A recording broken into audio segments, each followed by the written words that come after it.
wanted to focus on the industrial perspective, if I can, just to set the scene, and then to talk a little bit about defense industrial capacity, innovation and learning from Ukraine, economic and political sustainability, and the implications for the coalition.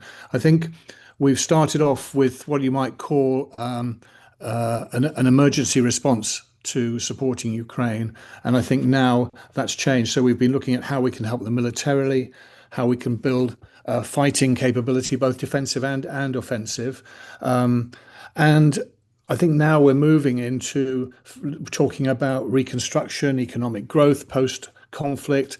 But how do we do that, and what are we doing in the meantime? And I think the other element that's come out is we maybe started off helping Ukraine, and they needed our help. But I think actually we need their help as much as they needed us. And the reason for that is that I think Russia needs to realize that we are credible and capable. We have a lot of capability, but I think the one thing that's really been apparent in this conflict is understanding what's worked, which is quite different from what we assumed would work militarily. And the Ukrainian conflict and the Ukrainians have shown us that in spades, just how different it is to what we imagined.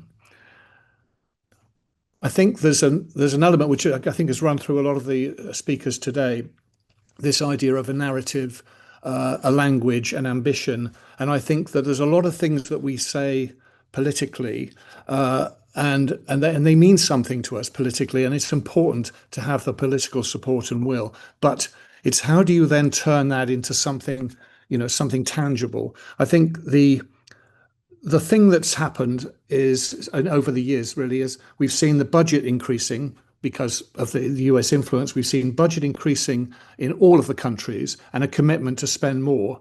But that spend hasn't happened. It hasn't happened. It may be helping support and buy equipment and so on for Ukraine. But within the countries, we need to look more powerful, more capable, more credible than we've ever looked. And I think the other thing that has surprised me is the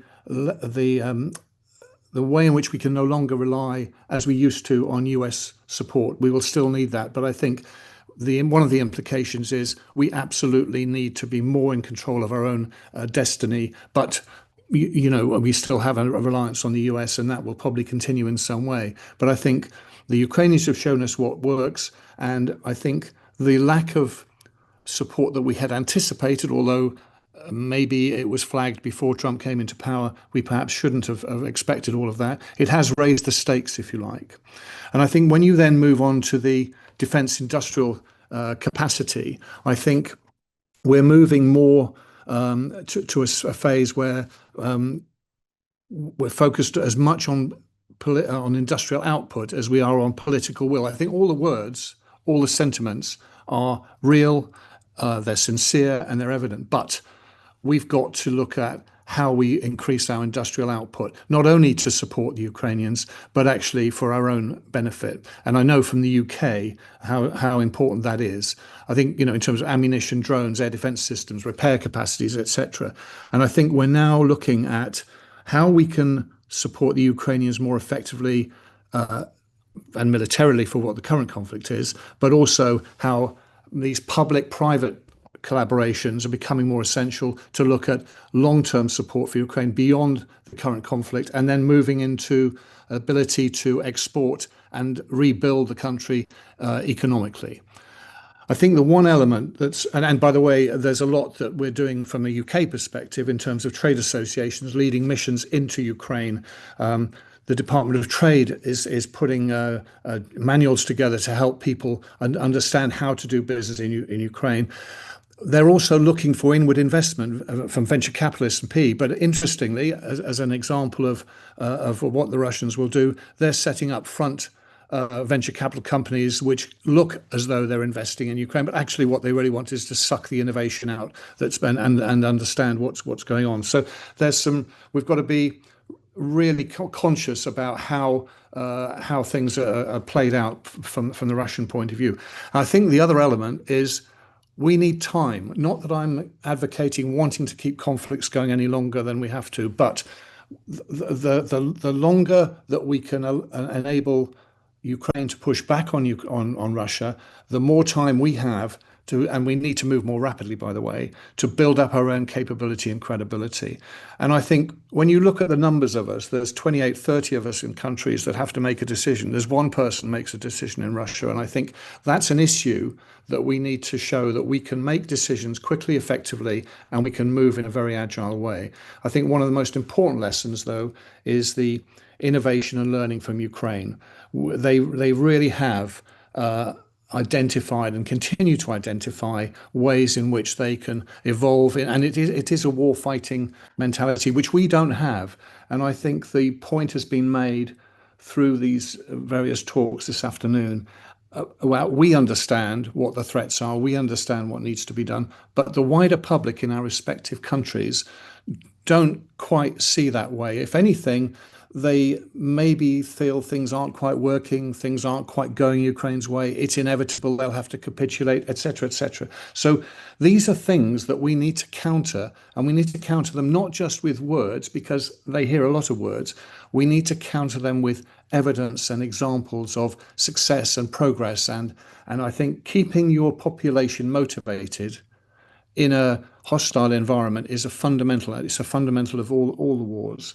And I think there's a twin track approach here, which is helping Ukraine, but helping Ukraine to also help us, because we need to move forward together. And I think the talking to Ukrainians, certainly in the embassy in London, beyond this conflict, we want to be able to leverage the partnerships that we've created to actually enable them to build an export capability. In the Strategic Defence Review in the UK, we have specifically identified the way in which the innovation coming out of Ukraine needs to be embodied in our own strategic defence plans.